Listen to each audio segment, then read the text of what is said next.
계속해서 삼손에 관한 말씀을 우리가 나누고 있습니다. 삼손은 사사 중에서 굉장히 독특한 사사라고 할 수 있습니다. 다른 사사들은 이제 싸울 때 혼자 싸우지 않고 그 군사들을 모아서 싸웠습니다. 기드온 같은 경우도 군사 숫자가 많지는 않았지만 하나님께서 자꾸 줄이라 그래서 그래도 300명은 있었습니다. 드보라와 바락, 또 왼손잡이 에훗, 또 사사 입다도 혼자 싸우지 않고 함께한 군사들이 꽤 많이 있었습니다.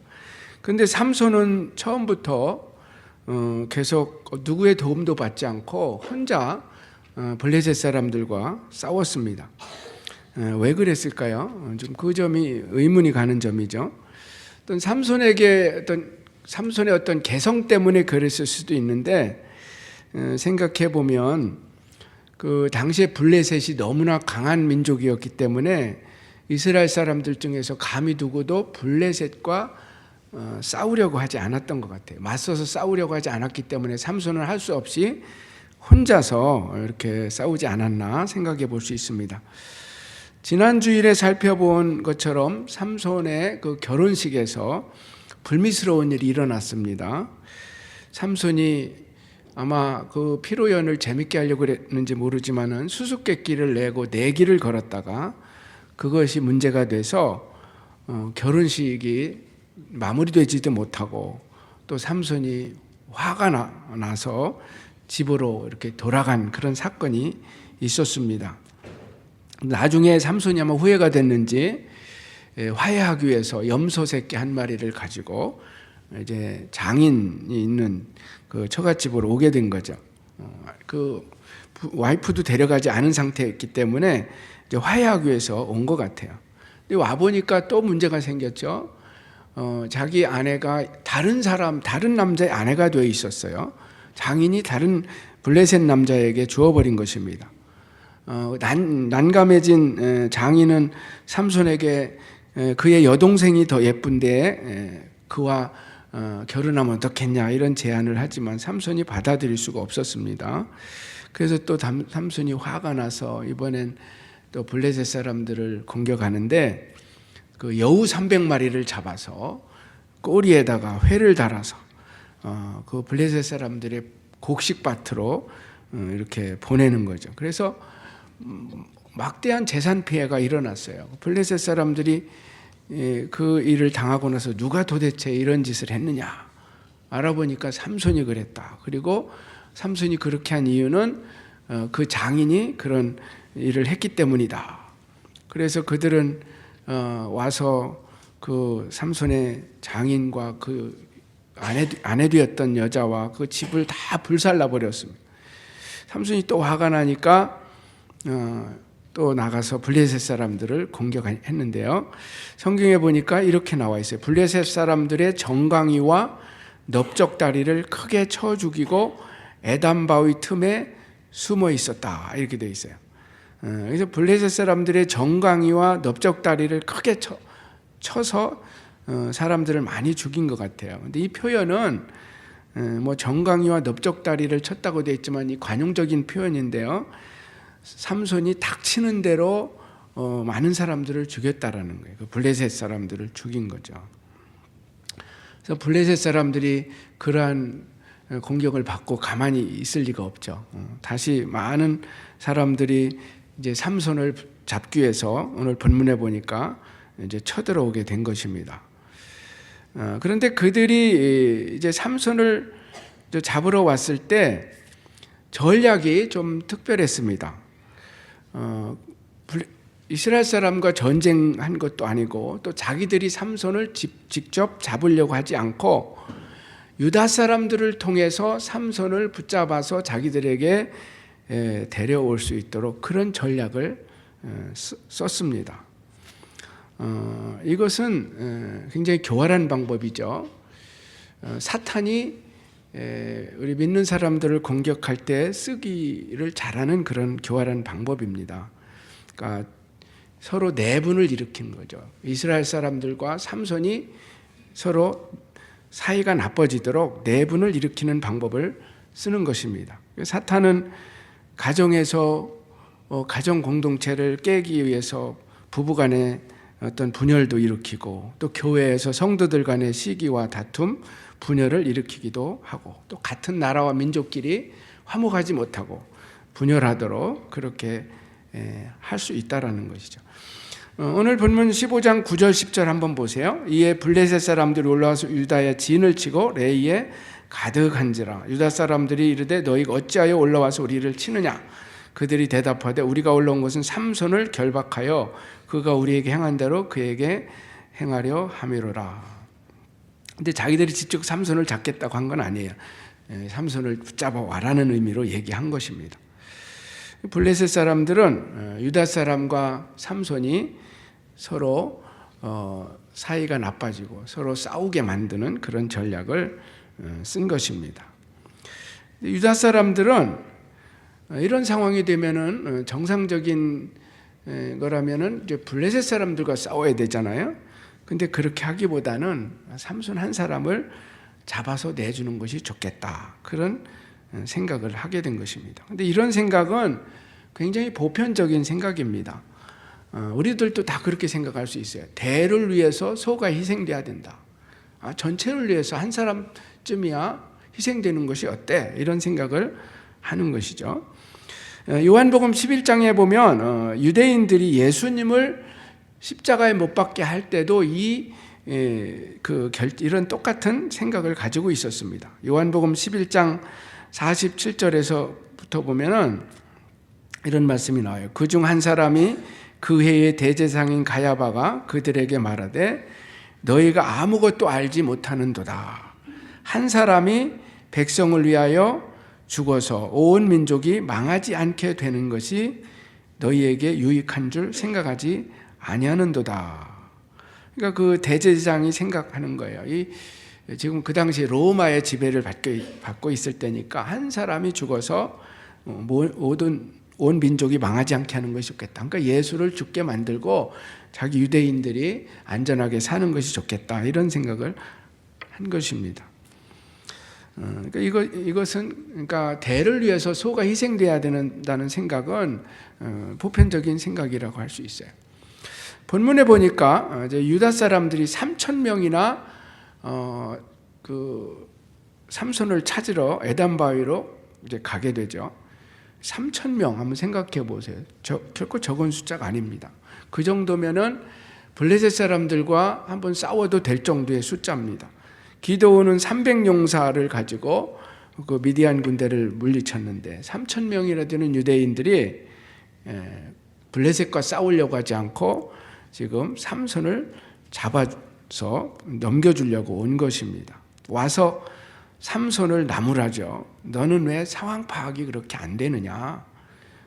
사사기 15장 11절 한번 보세요. 사사기 15장 11절 보면은 유다 사람 3,000명 에덴바위 틈에 내려가서 삼손에게 이르되 너는 블레셋 사람이 우리를 다스린 줄 알지 못하느냐. 네가 어찌하여 우리에게 이같이 행하였느냐 하니 삼손이 그들에게 이르되 그들이 내게 행한 대로 나도 그들에게 행하였노라. 삼손은 이스라엘 사람의 사사로서 싸움의 대상이 누구인지를 분명히 알고 있었어요. 그 유다 사람들은 삼손을 붙잡아서 넘겨주려고 왔습니다. 그런 상황이라면 삼손이 화를 낼 만도 하고 그 유대 사람들을 향해서 그들을 향해서 싸울 수도 있었는데 삼손은 그럴 생각이 전혀 없었어요. 그렇게 해서는 안 된다는 걸 삼손은 알고 있었어요. 이스라엘 사사로서 이스라엘 사람과 싸워서는 안 된다는 걸 알았습니다. 그래서 좋습니다. 나를 결박해서 적에게 넘겨주는 것까지는 좋습니다. 나를 죽이지는 말아주십시오. 그렇게 부탁을 합니다. 그러자 유다 사람들이 그렇게 하겠다고, 우리가 당신을 죽이진 않겠다고. 그래서 이제 결박을 해서 이제 넘기게 되는 것입니다.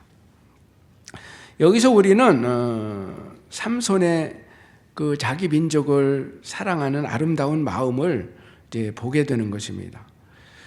그는 이스라엘 사사로서 그 어떤 상황에서도 같은 민족인 이스라엘 사람들과는 싸워서는 안 되겠다 하는 그런 생각을 가지고 있었어요. 그들의 싸움의 대상은 블레셋이지 동족인 유다 사람이 아니다. 그것을 삼손은 분명히 알고 있었다는 것이죠. 이 마음이 주님의 일꾼들이 지녀야 되는 아름다운 마음인 것입니다. 그러니까 자신의 유익보다는 하나님의 교회를 먼저 생각하는 그런 마음이 있어야 되는 것이죠. 삼손은 자기가 또 오해도 받고 또 손해도 보고 억울한 일 당해도 상관없었어요. 자기 민족, 그렇다고 자기 민족과 싸울 수는 없었던 것이죠. 이것이 이제 주님의 일꾼들이 지녀야 될 아름다운 마음이라고 할 수 있습니다. 어떤 사람이 어떻게 말하고 어떻게 행동하느냐를 보면 그가 그 공동체를 어떻게 생각하는지, 얼마나 사랑하는지를 우리는 알 수 있습니다. 그래서 남편이 아내에 대해서 어떻게 말하는지, 또 아내가 남편에게 어떻게 말하는지를 보면 그들이 얼마나 사랑하는지를 알 수 있죠. 다윗 이야기를 좀 해보고 싶습니다. 다윗이 왕이 되기 전에 이제 사울왕 밑에서 뭐 신하로 있을 때가 있었습니다. 그런데 사울왕이 그를 시기하면서 함께 있을 수가 없었어요. 막 사울왕이 다윗을 죽이려고 하고 핍박하고, 그래서 블레셋 땅으로 임시 결국 그 피신을 가게 되는 거죠. 그때 가드 왕, 블레셋의 가드라는 그런 작은 그 도시가 있었는데, 그 아기스라는 사람에게 가서 자기가 있을 곳을 좀 달라고 했습니다. 작은 마을을 주어서 살게 해달라고 하죠. 그래서 시글락이라는 그 마을을 얻어서 이제 다윗을 따르는 그 무리가 함께 살고 있었어요. 근데 그때 다윗은 먹고 살기가 힘든 상황이라 주변에 있는 그 이런 사막에 있는 민족들을 노략하는 일을 했습니다. 다윗이 왕이 되기 전 이야기예요. 사무엘상 27장 8절에 보면 나와 있어요. 다윗과 그의 사람들이 올라가서 구술 사람과 기르스 사람과 아말렉 사람들을 침노하였으니 그들은 옛적부터 술과 애굽 땅을 지나가는 지방의 주민이라. 그런데 다윗이 그런 일을 하면서도 블레셋 왕에게는 마치 다윗이 이스라엘 땅을 공격한 것처럼 그렇게 의장을 합니다. 그래서 아기스는 생각하기를 다윗이 자기 백성 이스라엘 사람들에게 미움을 받게 되었으니 이제 영원히 그는 내 부하가 되리라. 그러니까 다시는 이스라엘로 돌아가지 못할 거다. 왜냐하면 이스라엘 마을을 공격했으니까 그렇게 됐다라고 생각한 거예요. 그러나 여러분, 실제로 다윗은 이스라엘 자기 민족을 친 적이 없습니다. 그 마을을 공격한 적이 없어요. 그렇게 의장했을 뿐이에요. 얼마 후에 이스라엘과 블레셋 간에 큰 전쟁이 일어납니다. 그때 블레셋의 5 방백들이 모여서 이제 함께 연합을 해서 이스라엘을 공격하는데, 다윗도 블레셋의 망명에 와서 살고 있었기 때문에 그 전쟁에 함께 참전해야 되는 상황이 됐어요. 그렇게 되면은 자기 민족하고 싸워야 되잖아요. 근데 이번에는 하나님께서 막으십니다. 다윗을 데리고 있었던 아기스는 다윗을 전쟁에 참전하게 하고 싶었지만은 다른 그 방백들이 결사반대입니다. 다윗이라는 사람이 전쟁터에 가서 변심을 해서 우리를 공격하면 어떻게 되냐. 다윗을 절대로 전쟁에 데리고 가서는 안 된다. 그들이 막습니다. 하나님께서 막으신 거죠. 그래서 다윗은 그 전쟁에 참전하지를 않습니다. 근데 그 전쟁에서 어떤 일이 일어납니까? 이스라엘 왕 사울 왕이 죽고 또 요나단이 죽고 이스라엘이 이제 패배합니다. 그리고 얼마 후에 다윗이 이스라엘로 돌아와서 이스라엘의 왕이 되죠. 그 사울 왕에 이어서 2번째 왕이 됩니다. 여러분, 만약에 여러분 다윗이 그 블레셋 땅에 살 때 이스라엘을 사울 왕이 밉다고 자기 동족을 향해서 싸우고 또 전쟁에 참전했다면 어떻게 됐을까요? 어떻게 됐을까요? 다윗은 결코 이스라엘의 왕이 될 수 없었을 것입니다. 다윗에게 있어서 동족인 이스라엘은 결코 싸움의 대상이 아니었다라는 것이죠. 솔로몬의 재판 이야기 여러분 들어보셨을 거예요. 솔로몬이 이제 왕이 된 이후에 2 여자가 두 창녀라고 이제 성경문 나와 있어요. 한 아기를 데리고 와가지고 서로 자기 아이라고. 이제 둘 중에 하나가 진짜 엄마고 하나는 이제 가짜죠. 오늘날 같으면은 뭐 이거는 재판거리도 안 됩니다. 그냥 유전자 검사만 해봐도 아니까 뭐 이런 문제 가지고 누가 왕에게까지 오겠어요. 그러나 당시는 뭐 그런 방법이 없었으니까 누가 진짜 엄마인지 찾는 것이 어렵단 말이죠. 똑같은 시기에 아이를 낳아서 서로 자기 엄마라고 주장을 합니다. 근데 방법은 어렵지 않았습니다. 원리는 어렵지 않았어요. 누가 아이를 많이 사랑하는지, 누가 아이를 진짜 그 아기를 사랑하는지를 보면 알 수 있었던 것이죠. 그래서 솔로몬 왕은 신하에게 시켜서 칼을 가져오라. 그리고 아이를 둘로 나눠서 공평하게 나눠주라고 했습니다. 그러자 둘 중에 한 여자가 울면서 말렸습니다. 임금님이시여, 절대로 안 됩니다. 이 아이를 그냥 저 여자에게 주세요. 이렇게 말했죠. 다른 여자는 임금님, 참 공정한 방법입니다. 그렇게 아이를 나눠서 주십시오. 이렇게 말했어요. 이제 결론이 났습니다. 임금님은 아이를 정말 사랑해서 아이를 죽이지 말게 했던 이 엄마가 진짜 엄마라는 것을 알게 되고 아기를 그 여자에게 주라고 했습니다.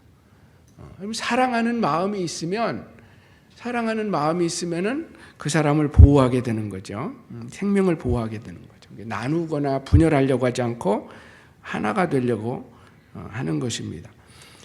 삼손이 자기 동족 이스라엘을 사랑하는 마음이 없었더라면 자기를 잡으려고 3,000명이나 몰려온 그 사람들, 자기를 잡아서 적군에게 넘겨주려고 했던 사람들을 향해서 싸울 수도 있었을 거예요.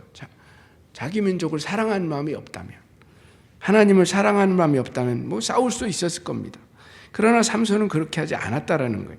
자기가 결박당하는 한이 있어도, 적군에게 넘겨지는 한이 있다 할지라도 동족들과는 결코 싸우지 않으려고 했다라는 것입니다. 싸울 대상은 결코 자기 가족이 아니고, 자기 교회가 아니고, 자기 민족이 아니라는 것을 알게 된 것이죠. 사도 바울도 에베소서에서 이런 말을 했어요. 우리의 씨름은 혈과 육을 상대하는 것이 아니다.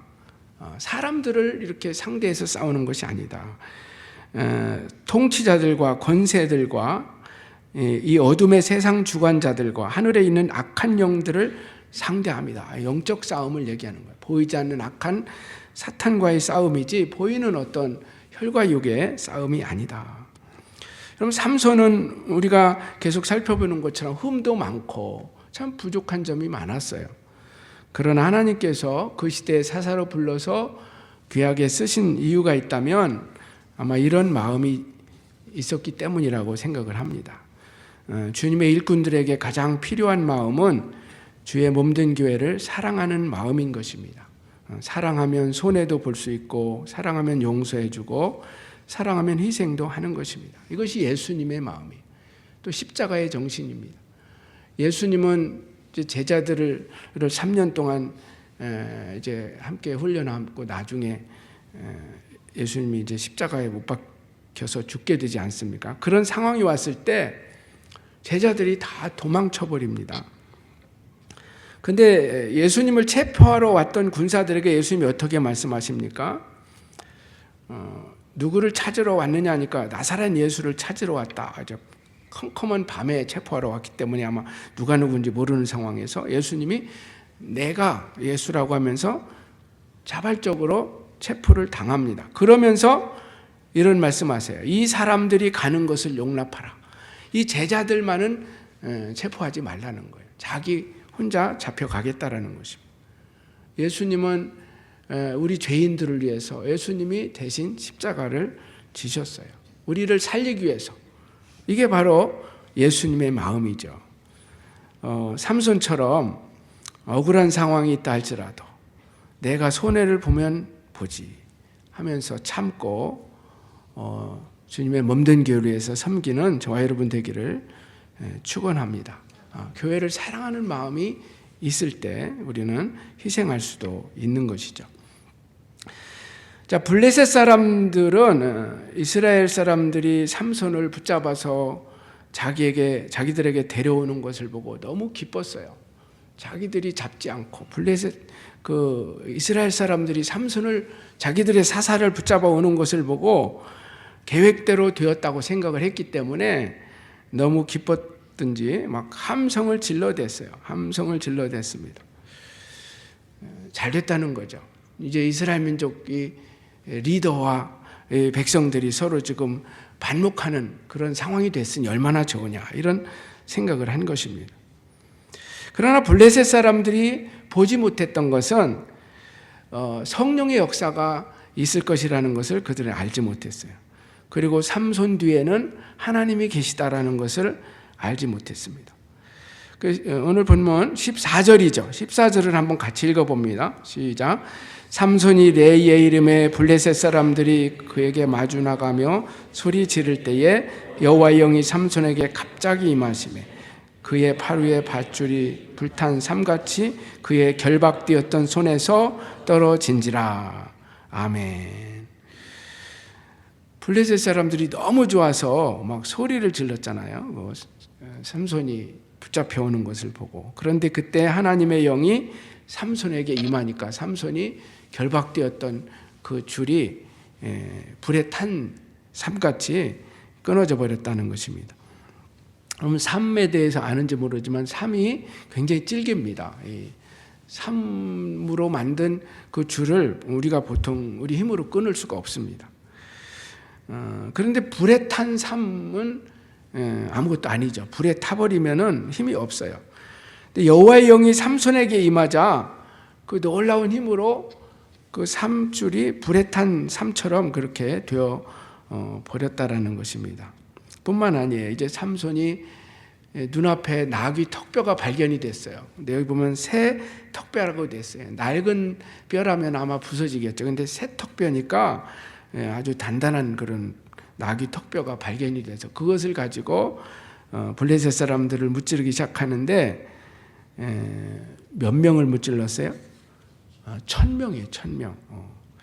15절에서 17절 보세요. 삼손이 나귀의 새 턱뼈를 보고 손을 내밀어 집어들고 그것으로 1000명을 죽이고 노래까지 지었어요. 나귀의 턱뼈로 한 더미 두 더미를 쌓았으며 나귀의 턱뼈로 내가 1000명을 죽였도다. 그리고 그곳 이름도 라마레이다, 턱뼈의 언덕이다, 그렇게 이름까지도 지었습니다. 삼손이 이렇게 할 수 있었던 것은 성령의 능력이었죠. 어떤 삼손의 힘은 아니었어요.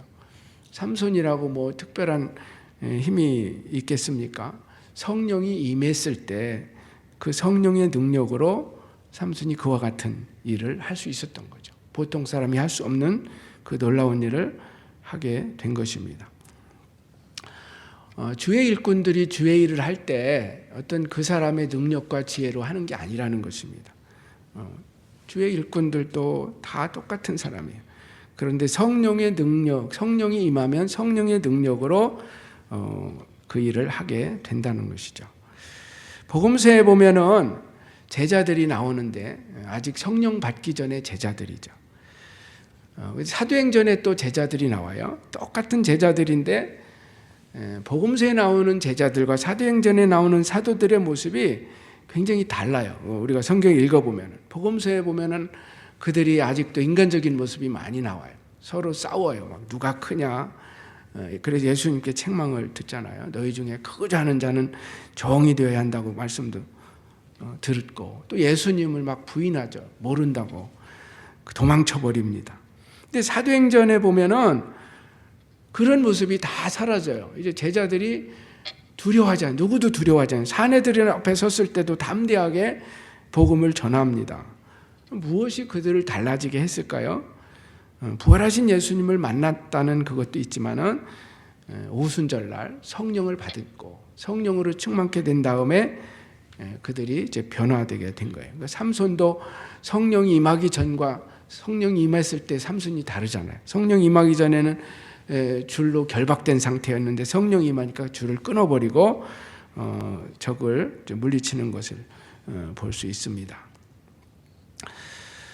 사도 바울은 전도자로서 위대한 전도자였는데 그가 전도할 때 이 방법 저 방법 다 써본 것 같아요.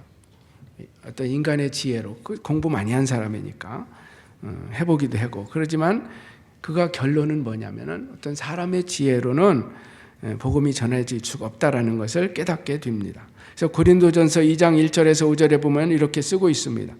형제들아 내가 너희에게 나아가 하나님의 증거를 전할 때 말과 지혜의 아름다운 것으로 아니하였나니 내가 너희 중에서 예수 그리스도와 그의 십자가에 못 박힌 것 외에는 아무것도 알지 아니하기로 작정하였습니다. 내가 너희 가운데 거할 때 약하고 두려워하고 심히 떨었노라. 내 말과 내 전도함이 설득력 있는 지혜의 말로 하지 아니하고 다만 성령의 나타나심과 능력으로 하여 너희 믿음이 사람의 지혜에 있지 아니하고 다만 하나님의 능력에 있게 하려 하였노라. 아멘. 그러니까 바울은 전도할 때 사람의 지혜의 말로 그 헬라의 어떤 그 웅변술로 사람들을 감동시키려고 하지 않았다라는 거예요. 그리고 십자가의 복음만을 전하려고 했다라는 것입니다. 그리고 오직 성령의 능력을 의지해서 하였다라고 고백을 하고 있는 것입니다. 18세기 시카고의 D.L. 무디, 그 전도자 무디에 대해서 여러분 많이 들어보셨을 겁니다. 그는 안수받은 목사가 아니었어요. 그냥 평범한 사람이었고 또 구두 판매원 출신이었고 평신도 설교자였습니다.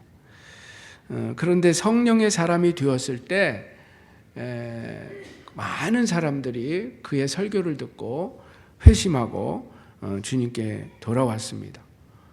그는 공부도 많이 한 사람도 아니고 언변이 좋았던 사람도 아니지만 어떤 성령의 능력이 임했을 때 그 삼손이 성령의 능력으로 그 1000명을 무찌른 일을 했던 것처럼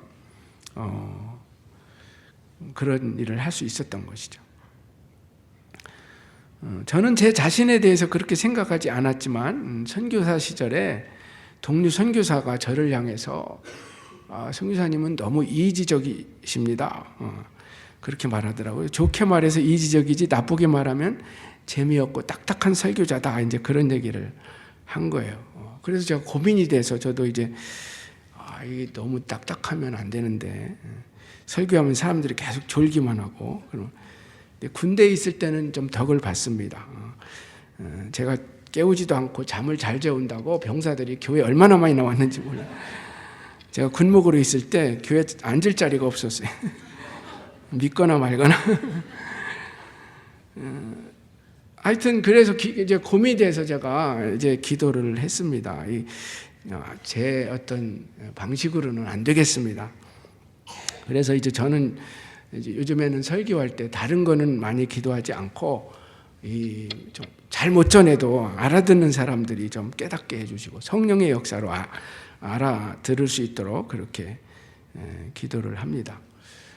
여러분 똑같은 설교라고 해도 성령의 역사가 있는 것과 없는 것 차이가 있을 수 있죠. 우리가 주의 일을 할 때 내 지혜와 인간적인 방법으로 꾀로 막 이렇게 하려고 하는 것과 기도하면서 성령을 의지하면서 하는 것은 차이가 있다라는 거예요.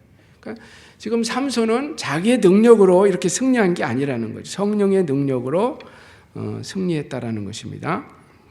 자, 마지막 오늘 본문에서 우리가 한번 또 깊이 생각해야 되는 부분이 있는데 삼손은 큰 승리를 이룬 후에 위기가 찾아왔습니다.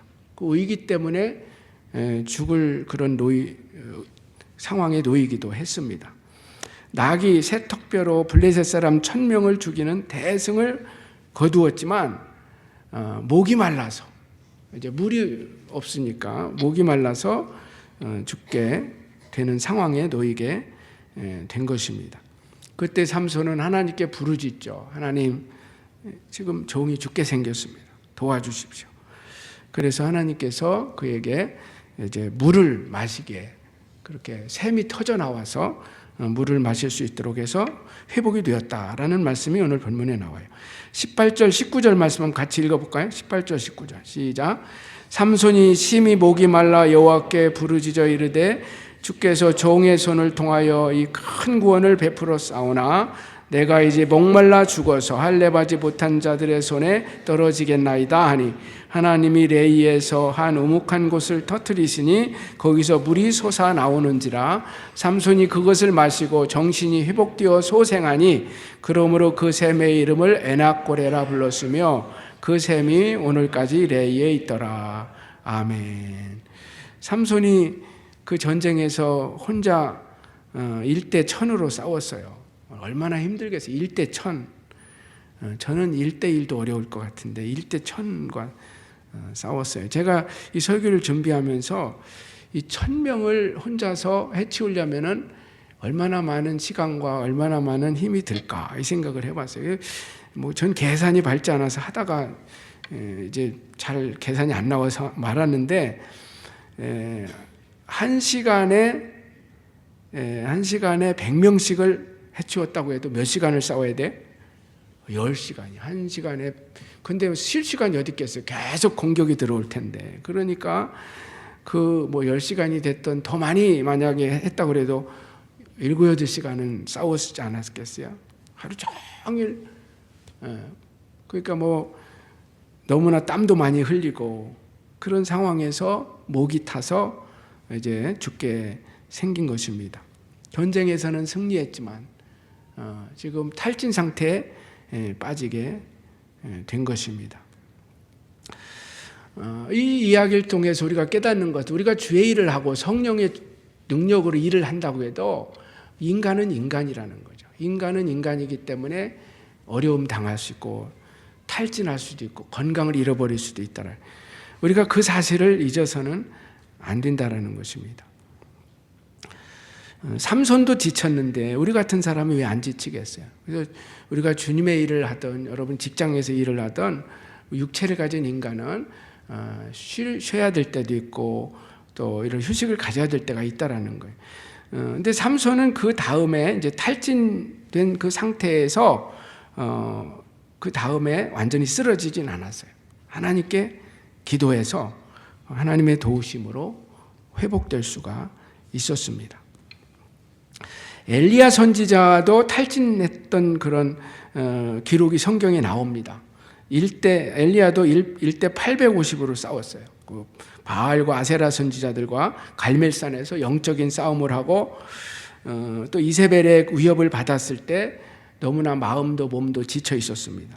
그래서 부엘사바 남쪽 사막 한가운데 들어가서 로뎀나무 아래서 하나님께 죽고 싶다고 했어요. 더 이상 살고 싶지 않다라고 했습니다. 그때 하나님께서 지친 엘리야를 위로해 주시죠. 천사를 통해서 숯불에 구운 빵과 물도 제공해 주시면서 또 잠도 자게 하면서 휴식을 취하고 회복을 갖게 하였다는 것입니다. 예수님도 육체를 가지셨을 때 제자들과 함께 사역으로 지친 적이 많이 있었습니다. 여러 사역으로 힘들고 지쳤을 때가 있었어요. 그래서 자주자주 한적한 곳에 가서 기도하면서 쉬시기도 하셨고 제자들을 향해서도 그렇게 말씀을 하셨어요. 마가복음 6장 31절 보세요. 이르시되 너희는 따로 한적한 곳에 가서 잠깐 쉬어라 하시니 이는 오고 가는 사람이 많아 음식 먹을 겨를도 없음이라. 사람이 먹고 또 마시고 쉬고 잠도 자고 해야 되는데 제자들이 너무 사역이 많다 보니까 그렇게 하지 못해요. 그래서 제자들에게 한적한 곳에 가서 쉬어라, 잠깐 쉬어라 이렇게 말씀하신 것입니다. 왜 예수님은 바쁜 와중에도 본인도 쉬셨고 또 제자들을 향해서 한적한 곳에 가서 쉬시라고 하셨을까요? 우리가 주의 일을 하다 보면 주님의 일꾼들도 육신을 가진 존재이기 때문에 지칠 수도 있고 타진할 수도 있다라는 것입니다. 근데 어떤 그 일꾼들은 우리 주의 일을 할 때 그 사실을 잊어버리고 너무 이렇게 하다가 건강을 잃어버리고 그런 경우 참 많아요. 목회자들 가운데도 많습니다. 우리가 주님의 일을 할 때 지칠 수 있다라는 것을 꼭 기억하고 그런 탈진 현상이 일어났을 때 그 회복을 해야 된다는 것입니다. 그러니까 어떻게 회복할 수 있겠어요? 예수님이 가르쳐 주신 방법대로 제일 좋은 거는 적당히 쉬어주는 것 같아요. 한적한 곳에 가서 조용하게 이렇게 쉬는 거죠. 그리고 삼손처럼 어떤 다급한 상황이 왔을 때는 하나님께 부르짖어야 됩니다. 하나님 도와주십시오. 그래서 하나님께서 또 회복을 주셔야 하는 것입니다. 이제 말씀을 마치려고 합니다. 저와 여러분들도 주의 일을 할 때 삼손과 같이 교회를 사랑하는 마음으로 하실 수 있기를 축원합니다. 교회를 사랑하면은 내가 좀 손해 볼 수도 있고, 내가 좀 억울한 일 당할 수도 있고, 내가 좀 피해를 볼 수도 있어요. 그래도 참는 겁니다. 왜냐하면 교회를 위해서. 그런 마음으로 일하실 수 있길 바랍니다. 또한 주님의 일할 때 성령의 능력으로 하실 수 있길 바랍니다. 여러분이 아무리 지혜가 있고 또 지식이 있고 경험이 많아도 어떤 인간적인 세상적인 방식으로 하려고 하지 마시고 철저히 자기를 낮추시고 기도하면서 성령을 의지하면서 하실 수 있기를 축원합니다.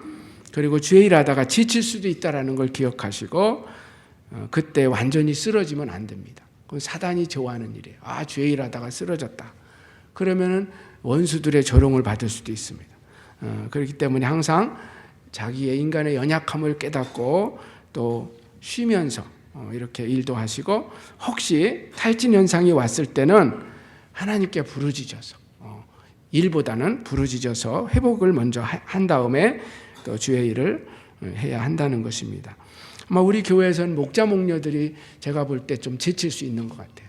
목원들을 계속 섬기다 보면 너무 힘들 수 있는데 그 하나님과 이런 조용한 시간도 많이 가지시고 또 휴식도 취하시면서 새롭게 되어서 계속 주의 일을 하실 수 있기를 주님의 이름으로 축원합니다. 오늘 말씀 잘 기억하시고 주의 일을 할 때에 예수님의 마음을 품고 또 성령을 의지해서 기쁜 마음으로 일하시고 모든 영광은 하나님께만 돌리실 수 있기를 주 예수님의 이름으로 축원합니다.